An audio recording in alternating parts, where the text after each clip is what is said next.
Hi, everyone. My name is Anna Maria Crețu, and I'm a PhD candidate in the Computational Privacy Group at Imperial College London. And the work I'm presenting today is the result of a collaboration with colleagues Shubham, Jain, and Yves-Alexandre Montjoye. Billions of people around the world are using end-to-end encryption to communicate securely in messaging platforms. Encryption is a mechanism to secure data by encoding it in such a way that only authorized parties can access it. And in digital communications, this means that only the sender and recipient can access the content of the communication. More people are going to use end-to-end encryption in the future as more messaging platforms are adopting this technology. Yet, governments and law enforcement agencies around the world have argued that the widespread adoption of end-to-end encryption restricts the detection of illegal activity and also prevents the detection of illegal content. One main example of illegal content is child sexual abuse material.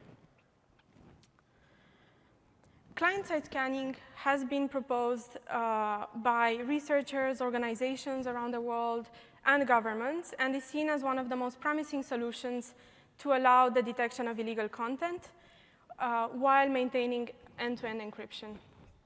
And several laws are being debated as we speak in the European Union and in the UK that would allow governments to mandate the messaging platforms to detect and take down illegal content. How does client-side scanning work? Well, let's imagine I want to share an image of a dog to a friend. The client-side scanning system would work on the user's device and would detect illegal content before it is encrypted and sent to the recipient. So this image that I want to send would be converted to a perceptual, fingerprint using perceptual hashing. And then the fingerprint would be checked for a match against a database of illegal content. And here I'm showing a database with 3 illegal images. If no match is found, then the image would be encrypted and sent to its intended recipient. While if a match is found, then the raw unencrypted content would be shared for further action, manual inspection, depending on the proposed solution. The core technology behind these solutions is perceptual hashing, which is able to convert an image of any size to a fixed size vector representation, which usually consists of bits, but can also be real valued. And unlike cryptographic hashes, perceptual hashes are designed so that they map similar images to similar fingerprints. And because of this property, image similarity can be computed on the fingerprints rather than on the images themselves. And perceptual hashing, therefore, allows to perform similarity matching. Now, again, for the sake of example, let's imagine we live in a world where dogs are considered illegal content. The database of illegal content against which the matching is performed would consist of the fingerprints of these images I'm showing here. And I'm also assuming that the image I want to share is one such illegal content. The matching would be performed by computing the distance between the fingerprint of the image I'm sending and the fingerprints in the database. And if the fingerprints are closer than a predefined threshold t, then the content on the device is considered to be a match. And the intuition behind this detection threshold is that larger thresholds allow to detect more content, including possibly safe, non-illegal content.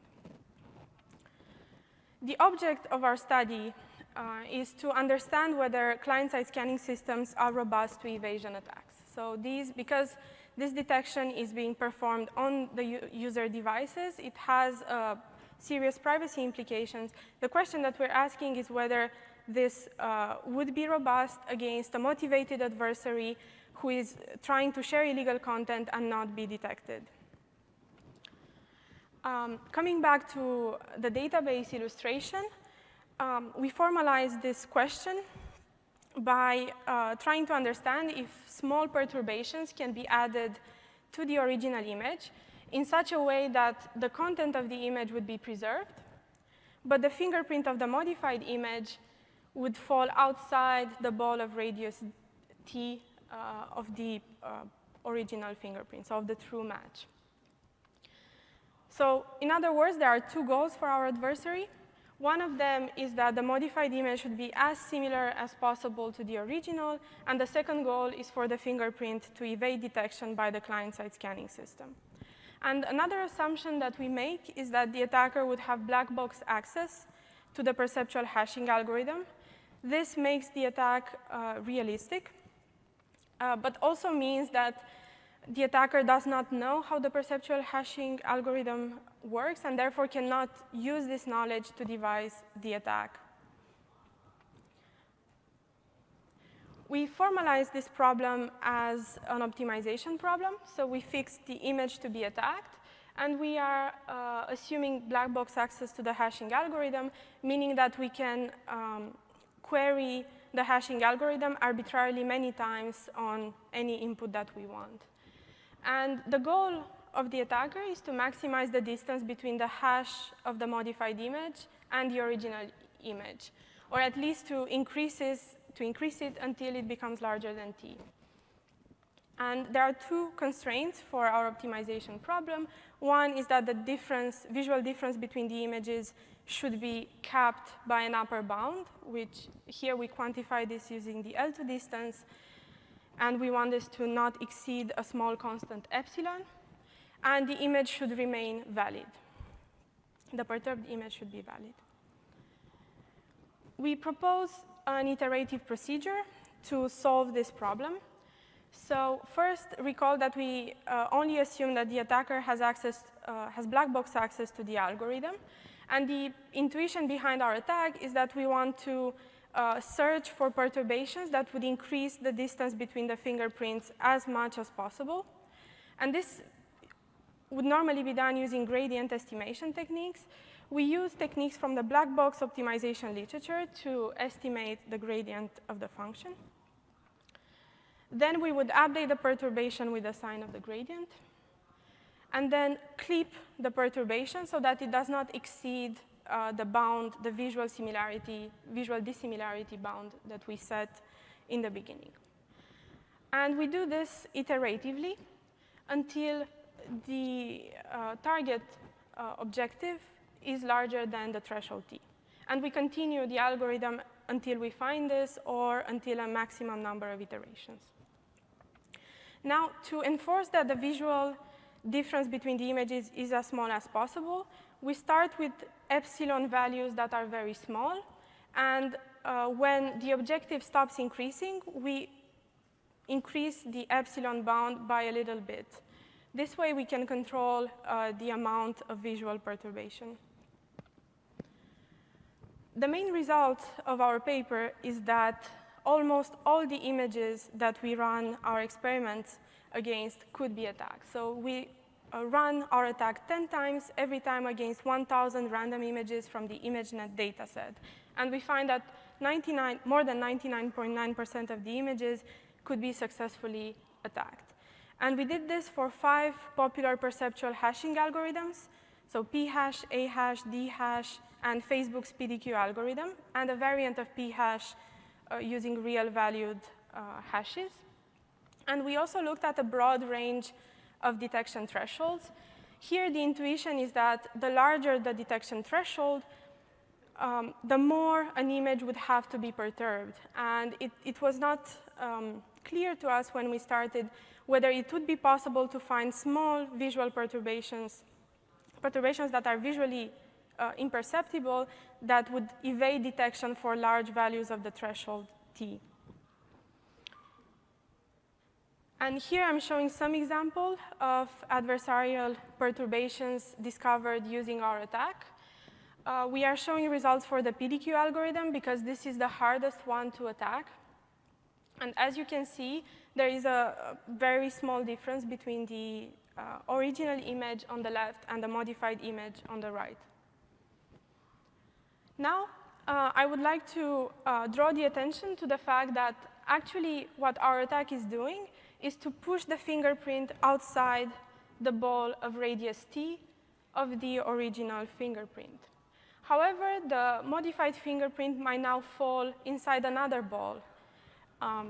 So the question that we ask is, how often does our attack evade detection by the entire system?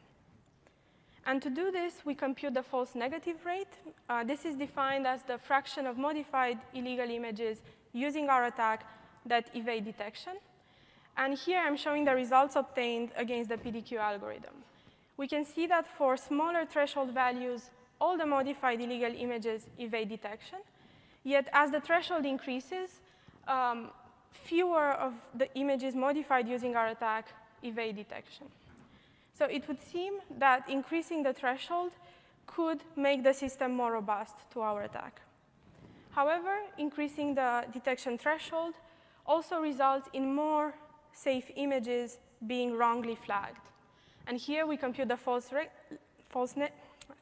positive rate of the client-side scanning system for a database size of 100,000 images.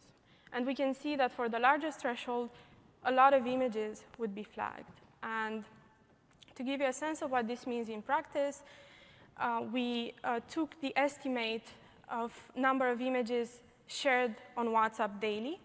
This number is 4.5 billion images. Using the false positive rate computed here for the largest threshold, this means that more than 1 billion images would be falsely flagged in practice, which is a huge number and can incur a huge privacy cost. Finally, we also look at, we try to understand whether the attack could be mitigated by expanding the database with hashes of images modified using our attack. And we show that by changing a few parameters of our attack, that a wide range of diverse perturbations can be found. So this means that the attack doesn't always end up in the same position, but actually the perturbations that can be found using our attack are quite widespread in the space around the original fingerprint. Therefore, and there is another argument to be made here, which is that if the database is expanded with too many images, so by a very large factor, then this is likely to impact the false positive rate of the system, because intuitively, a larger part of the space of images would be covered. We carried out further analysis, and I refer you to our paper for detailed results. The key insights are that increasing the size of the database has an impact on the false positive rate and false negative rate of the client-side scanning system. The false positive rate increases, while the false negative rate decreases slowly. To understand how optimal our black box attack is in terms of finding a minimal perturbation, we studied the DCT algorithm, discrete cosine transform, which is a common building block for several perceptual hashing algorithms. And for this algorithm, we were able to devise white box optimal attacks. And we compared the perturbations found using the black box attack with the perturbations found using the white box attack, and found that the black box perturbations are close to optimal. Finally, we also studied a variation of the client-side scanning system, which flags user only after the number of matches exceeds a predefined threshold. This is similar to what Apple proposed to implement in their proposal of an implementation for the client-side scanning system. And our results suggest that the measure is not robust to our attack. Finally, I would like to conclude. So to summarize, we studied perceptual hashing-based client-side scanning, which is currently proposed as a privacy-preserving solution for detecting illegal content while maintaining end-to-end encryption.